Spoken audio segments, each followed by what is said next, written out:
इनका कुछ होगा तो इनकी बॉडी भी नहीं है देंगे, बॉडी भी वहीं रहेगी और अगला आदमी और बैठेगा।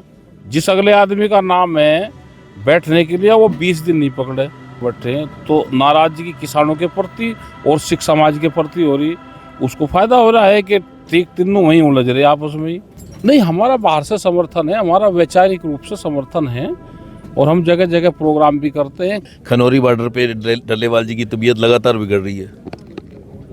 देखो, सिख समाज है, जहाँ पे कर लिया कुर्बानी तो पीछे नहीं हटने के, और भारत सरकार इसने दखल दे नहीं रही।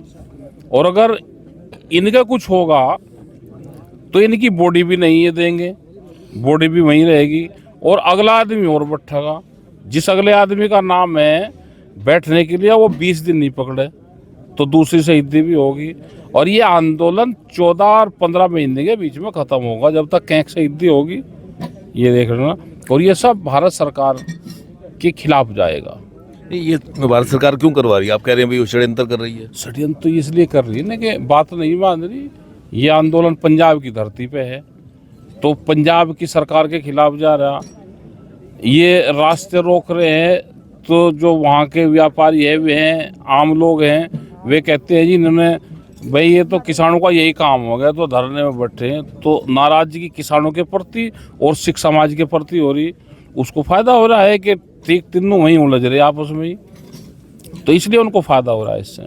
जो हरियाणा प्रदेश के बीजेपी के लीडर हैं वो ये सलाह दे रहे हैं कि जैसे हरियाणा गवर्नमेंट ने एमएसपी जो है 24 फसलों पे लागू कर दी स्टेट गवर्नमेंट ने, उसी तरह पंजाब गवर्नमेंट कर दे। मतलब कहने को ये भी कर दो, जैसी वे खरीद कर रहे ऐसी ये कर दो। इनकी लड़ाई खाली पंजाब सरकार के खिलाफ तो इनकी लड़ाई यही नहीं, इनकी लड़ाई तो भारत सरकार के खिलाफ है। किसान की एमएसपी गारंटी कानून, अगर लड़ाई ये पंजाब की ज़मीन पे है तो बिहार के किसान को भी फायदा होगा। जिसका जो जेरी है वो 800 रुपये क्विंटल से लगाकर 1200 तक बिकती है, तो फायदा हरियाणा उसको बिहार को भी होगा, उसका फायदा कर्नाटक में भी होगा। ये है एमएसपी गारंटी कानून, कम रेट पे फसलों की खरीद ना हो, इसलिए लड़ाई ये लड़ रहे हैं। स्वामीनाथन कमेटी की रिपोर्ट जो 2013 में उन्होंने कहा 14 महीने की सरकार आ गई, उसको लागू नहीं करा।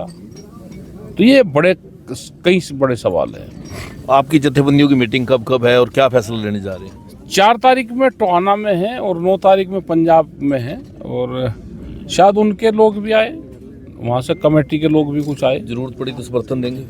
नहीं, हमारा बाहर से समर्थन है, हमारा वैचारिक रूप से समर्थन है और हम जगह जगह प्रोग्राम भी करते हैं। कल भी हमारा नोएडा में गौतम बुद्ध नगर में मीटिंग थी, तो वहाँ पे इस जत्थेबंदी का डल्लेवाल साहब का नाम जरूर आता है और पूरा देश का किसान चिंतित है। अब फिलहाल फसलों पे जो है इसकी ओलावृष्टि वगैरह की मार भी पड़ी है, तो उसके लिए क्या कहेंगे? उसके लिए ये है कि जहाँ जहाँ नुकसान हुआ है, खेत को इकाई मान के नुकसान की भरपाई सरकार करे। खेत को इकाई मान, हाँ सर, हरियाणा में हुआ है, यूपी में, जहाँ पे भी पूरे देश भर में। तो ये थे किसान नेता चौधरी राकेश टिकैत, जिन्होंने डल्लेवाल के स्वास्थ्य को लेकर चिंता व्यक्त की। हरियाणा तक के लिए सिरसा से बलजीत सिंह।